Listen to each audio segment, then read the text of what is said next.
this sucks. We're going to have to do it again. It'll be okay. It's going to be okay. That's what I really thought, was it's going to be okay. Scared. All I could think about was my 4-year-old son and who was going to raise him. And that scared me, thinking he was growing up without me and I wouldn't be able to see him grow up. I was done, because I thought we were just ending a battle of cancer with Mark, and mine was starting, but I was thankful that they caught it through my mammogram. Just devastated. Just, you know, I mean, it always happened to somebody else, and not you, you know, and all of a sudden here it is, you got cancer. No, well, okay. Then from that point, pretty quick, you just decided you got to do what they say. You do what they do. You know, that's it. I was 30 years old. I was devastated. I wanted to have another child, and it was out of the question because I had to do a hysterectomy. Okay. And I had lost family to cancer. My mother had cancer, and I didn't think I'd get it that young. So the day that I found out that I had cancer was it'll be 3 years ago on February 11th, but the day I found out that it was cancer, they also removed it. I had an enclosed carcinoid tumor, so the biggest impact for me was that cancer took my lung away. They had to remove my full left lung. And the doctor came back and he showed me this fuzzy mass, and I didn't know what to think. I didn't know how to feel. It was just like, kind of like the world just dropped out from underneath me. And so we had the choice to go either to Arnold Palmer or Shands, and we chose Arnold Palmer, and the next day they did their MRI, and they told me that it was cancer. And they took us out in the family room to tell me, and I found out by myself. I was in there by myself with the doctors and the oncologist, and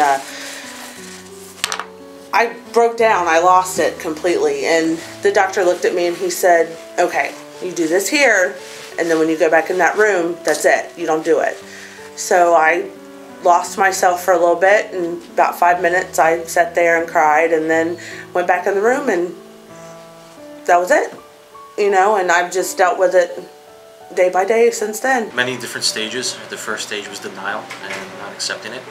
I found out on January 1st, Happy New Year's. I found out by accident too. I had an accident that led them into finding it. I actually went for 3 different opinions to make sure that what I was being told was correct, because I just went into denial. I knew I had the possibility in my life of getting it because I've lost 2 grandmothers and my father's had it, so it took a little while to come to grips with it, but I did, and got it taken care of, and here we are 5 years later. So.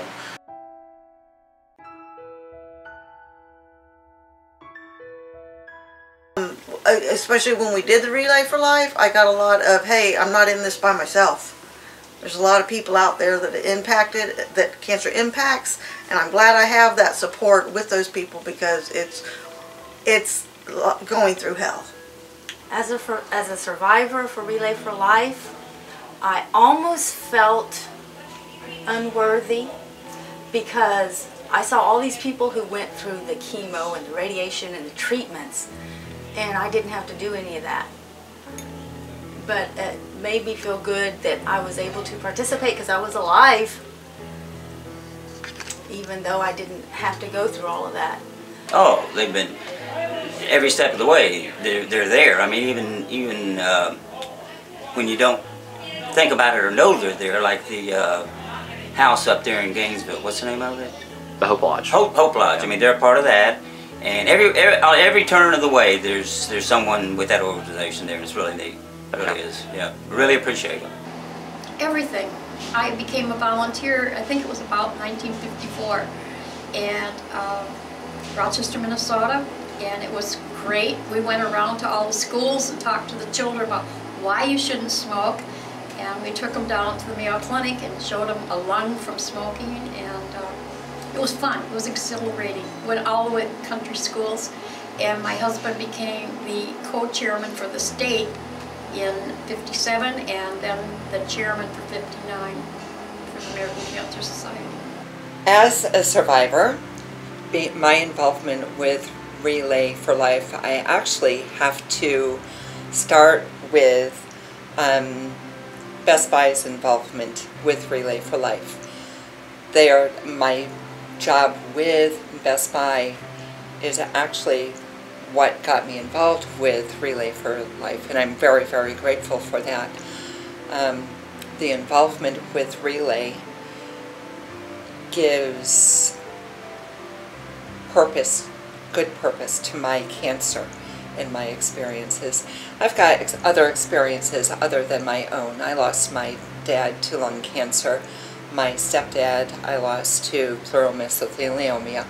So there is a lot of personal attachment to the involvement in. It makes me feel like cancer doesn't control me. I have some control over fighting against it, and anything that I can do to fight against it, I enthusiastically grasp on that.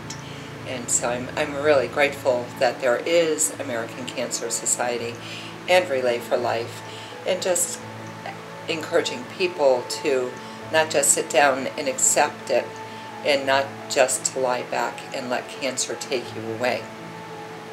Well, it's funny because the way I became involved with it was at the last Best Buy store that I worked at. Kim was the head of the Relay for Life for the Orlando area, and she lost a brother to cancer and got very active in it, and it's something I've never even really thought about. And I helped her out with it, and I've really enjoyed it. And since coming to this store, I made sure that we participated in it, whether it was Leesburg or the Lady Lake one, but we've always participated in the Relay for Life. It's kind of personal for me, and when you do that Survivor Lab, it really hits you.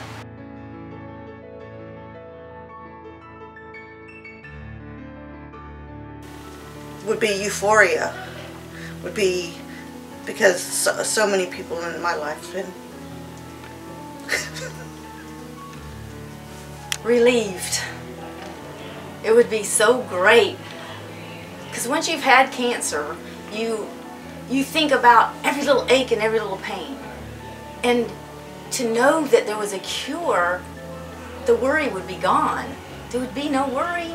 And when, like Martha, my sister, she came up to me and said, "Man, you know, I've got a lump,"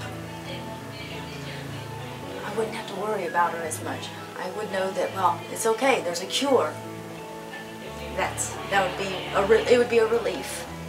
But I think everyone I know knows someone that has cancer or has been affected by cancer, because I meet people every day, and it's amazing. They've had cancer, or someone else has had cancer, and really had no idea that they ever had been faced with it. Cancer would be, I mean, it affects the little children too, and that's the sad part when you go up there and you see, you know, here I'm 60 years old, lived a great life, and then you got some little 9-year-old kid that's got it, and oh man, that's sad. But no, cancer-free world would be fantastic. Yeah. When we went to Deliver the Dream, there was an activity where we picked a picture that spoke to us, and then we told about the picture. My picture was of a little boy sitting in a room looking out of a window. At that point, that's how I thought that his life was going to be, as he was going to have to sit in his room and look out a window with his shunt and everything. But now I realize that he doesn't have to do that. A world without cancer would be no windows. There'd be no rooms for him to have to stay in. He would be free. I think it would be the most wonderful thing in the world to know that you're not going to lose another family member to cancer. To lose a family member and watch them suffer.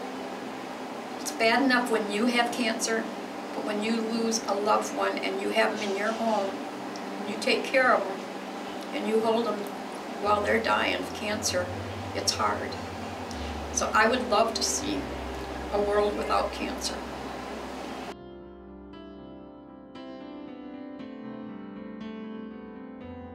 Well, I signed up to do the Relay for Life this year, and cancer's always been a big part of my family. It's my grandma had colon cancer. I had an uncle that died of leukemia. My dad had metastatic lung cancer to his brain. I have an aunt that's a survivor and actually walked with me in the relay that had a double mastectomy.